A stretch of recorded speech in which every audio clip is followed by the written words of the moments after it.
اب جب کہ ہم ایکسچینج ریٹ اور کرنسی کے معاملات کو کافی حد تک سمجھ چکے ہیں، اس ویڈیو میں ہم ایکسچینج ریٹ اور کسی بھی ملک کی دوسرے ملکوں کے ساتھ جو تجارت ہوتی ہے، ان دونوں کا آپس میں کیا تعلق ہوتا ہے یہ دیکھیں گے۔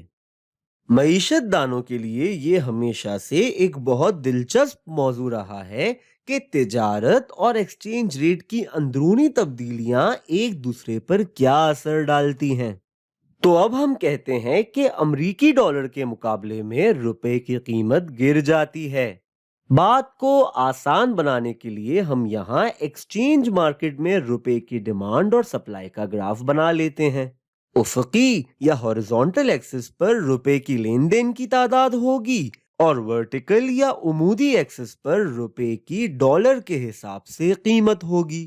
یہ روپے کی سپلائی کا کرو ہوگا اور یہ ان لوگوں پر مشتمل ہوگا جن کے پاس روپے رکھے ہیں اور وہ انہیں ڈالر میں تبدیل کروانا چاہیں گے، اور یہ روپے کی ڈیمانڈ کا کرو ہوگا، اور یہ وہ لوگ ہوں گے جن کے پاس ڈالر رکھے ہیں اور وہ انہیں روپے میں تبدیل کروانا چاہیں گے۔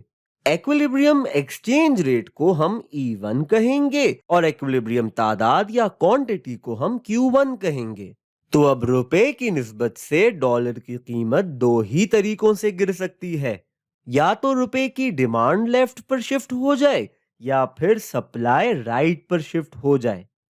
جن لوگوں کے پاس ڈالرز ہیں، اگر ان کی روپیہ خریدنے میں دلچسپی کم ہو گئی تو ڈیمانڈ لیفٹ پر شفٹ ہو جائے گی، اور جن لوگوں کے پاس روپے ہیں، اگر ان کی ڈالر خریدنے میں دلچسپی بڑھ گئی تو سپلائی رائٹ پر شفٹ ہو جائے گی۔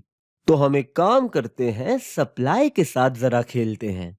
ہم کہتے ہیں سپلائی رائٹ پر شفٹ ہو جاتی ہے اور ہمیں نیا ایکویلیبریم ایکسچینج ریٹ مل جاتا ہے جسے ہم E2 کہیں گے۔ ایسے ہی ہمیں ایک نئی ایکویلیبریم کوانٹٹی بھی ملے گی اور اسے ہم Q2 کہیں گے۔ اور اب روپے کی ڈالر کے حساب سے قیمت گر گئی ہے۔ ہم کہتے ہیں کہ پہلے قیمت یا ایکسچینج ریٹ یعنی E1 0.15 $0.15 فی روپے تھا، اور اب یہ E2 پہ 0.1 یعنی $0.1 فی روپے ہو گیا ہے۔ اب اس کا تجارت پر کیا اثر ہوگا؟ پہلے ہم پاکستان کے بارے میں سوچتے ہیں۔ اب وہ پاکستانی جو امریکی چیزیں اور خدمات خریدتے ہیں، ان پر اس سب کا کیا اثر ہوگا؟ امریکی پروڈیوسرز تو پاکستانیوں کو ڈالر کے حساب سے اپنا سامان اور خدمات بیچتے ہیں۔ ہم کہتے ہیں کہ پاکستانی امریکہ سے $3 فی لیٹر کے حساب سے تیل خریدتے ہیں۔ جب ایکسچینج ریٹ $0.15 فی روپے تھا تو پاکستانیوں کو $20 دے کر امریکہ سے 1 لیٹر تیل مل جاتا تھا، لیکن اب روپے کی قدر گرنے کے بعد پاکستانیوں کو امریکہ سے 1 لیٹر تیل خریدنے کے لیے $30 دینے ہوں گے۔ ایسے ہی امریکہ سے آنے والی ساری ہی چیزیں اور خدمات اب مہنگی ہو جائیں گی، اور اب پاکستان کے لوگ اپنے خرچوں کا توازن برقرار رکھنے کے لیے امریکہ کا سامان خریدنا کم کر دیں گے اور امریکی سامان کے متبادل ڈھونڈنے لگیں گے۔ تو ہم یہ کہہ سکتے ہیں کہ روپے کی قدر کم ہونے سے پاکستان میں امریکہ کی چیزوں اور خدمات کی مانگ کم ہو جائے گی۔